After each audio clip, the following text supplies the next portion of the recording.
ማተኩረው። ለምን አንድ ሰው ጥፋቱ አይታችሁት የምታልፉ ከሆነ ወይም ፍቅረኛችሁ ቢሆን ወይም ጓደኛችሁም ቢሆን ወይም እህታችሁ ወንድማችሁም ቢሆን እያጠፋ ነው፣ ትተውታላችሁ። ይመለሳል ብላችሁ ትተውታላችሁ፣ ታልፎታላችሁ። ግን ያ ዝም የምትሉት ከሆነ ትክክል አይደለም። ከቆየ ከደገመው 2 3 ካያችሁት በኋላ ያ ነገር ከጥፋቱ እንዲመለስ ሌላ ቦታ ዘሎ እንዳይገባ ባልሆነ ነገር እንዳይወድቅ መመለስ ትልቅ ነገር ነው። በፍቅር መካከል ደግሞ የሚዋደዱ ሰዎች ብዙ ፈተና አለባቸው። ብዙ ፈተና አግብተው ወልደው ራሱ ብዙ ፈተና ያልፋሉ። በመካከላቸው ደግሞ ጥሩ ፍቅር ስላለ ውስጣቸው አንድ ስለሆነ የትም ሄዱ የትም አንድ ላይ ይሆናሉ፣ ይመለሳሉ። ለምን? ፍቅር አለ፣ ጥሩ ፍቅር አለ በውስጣቸው። አፋቸው ያውራ እንጂ ውስጣቸው ላይ ጥሩ እግዚአብሔር ያጣመረው ፍቅር አለ። ይሄ ዝም ብሎ የቃቃ ጫወታ፣ የሚዲያ ድምቀት የሚሉት ነገር በትንሹ የብዙዎቹ ሲበተን አይተናል። በትንሹ ማለት ነው። እና ደግሞ ብዙ ነገሮች አብረው ታግለው አብረው ለፍተው አብረው ጥረው አብረው ደግሞ እጅ ለእጅ ተያይዘው ያመጡት ነገር ላይ ትልቅ ፍሬ አለበት። ለምን? በብዙ መከራና በብዙ ቻይሌን በብዙ ውጣ ውረድ አልፈውበታል። ያ ነገር እያስታወሱ ወደኋላ መጥፎም እያስታወሱት ለካ ይሄን ያቅተኛል ወይ፣ ይሄን መጥፎ ነገርስ አሁን ባልፈው ያቅተኛል ወይ፣ የባለፈስ ነገር አልፌው የለም ወይ ብለው ያ ነገር ያስታውሱታል ወደኋላ። ያ ያለፍኩት አሁን ይሄን ማለፍ ያቅተኛል ወይ፣ ይሄን አልፈዋለሁ፣ ይሄንስ ማለፍ ያቅተኛል ወይ፣ የበፊቱስ አልፌው የለም ወይ ብለው የኋላው እንዲያስቡ ያደርጋቸዋል።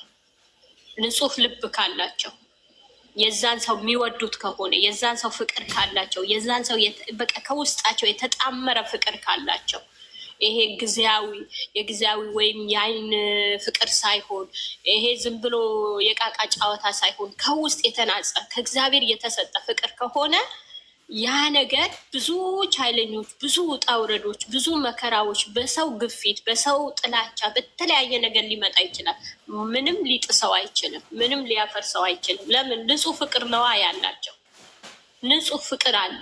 አፋቸው ቢያወራ ንጹህ ፍቅር ስላለ ምንም ነገር ሊሆኑ አይችሉም። ምንም ሊለያያቸው አይችሉም። እና በህይወታቸው ፈተና ሲበዛባቸው በመጥፎ አትዩት፣ በመልካም ነገር ውሰዱት።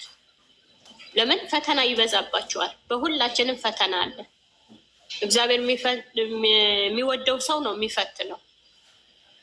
ሁሌም እኮ ፍቅር የለም። ሁሌም መደላደል አይደለም። አንድ ጊዜ እኔ ትዝ የሚለኝ ቤት ላይ ሰምቼው ውጭ ስንወጣ ለብሰን ስንወጣ አለች የሰፈር ሰው ሁሉም ይቀናብናል አለች። ግን በቤታችን ያለ ነገር ማንንም አያውቀውም አለች። እንጣላለን፣ እንጋጫለን፣ ግን ማንም አይሰማንም። እኔና እሱ ቁጭ ብለን ልጆቻችን ሳይሰሙ ያ ነገር እንፈታዋለን። ለምን? ድሮ በልጅነታችን ያሳለፍነው ነገር እያስታወስን፣ ንጹህ ፍቅር እያስታወስን ያ ነገር ቁጭ ብለን እንፈታዋለን። ብዙ ጊዜ እንለያይ እንጀምረውና በቃ እንለያይ፣ ካሁን በኋላ ያብቃ፣ እኔም ልጆቼ ይዤ ወደ እናቴ ልሄድ እላለሁ። ብዙ ጊዜ ቆርጥና ተመልሼ ደግሞ ታስበው እንዴ በፊት ያለፍኩትስ፣ በድህነቴ ያለፍኩትስ፣ በመከራ ያለፍኩትስ፣ ያ ሁሉም ስሆን ያለፍኩትስ አሁን ይሄን ያቅተኛል አያቅተኝ የምትለዋለሁ ብዬ መልሼ እመለስና ወይ እኔ ይቅርታ ጠይቃለሁ ወይ እሱ ይቅርታ ይጠይቃል፣ እመለሳለሁ። ይሄ አስቡት እስኪ። እና በህይወታችሁ ፈተና ሲበዛባችሁ አትጥሉት።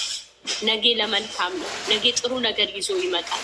ነገ መልካም ነገር የሚያስደንቅና የሚያስደስት ነገር ይዞ ይመጣል።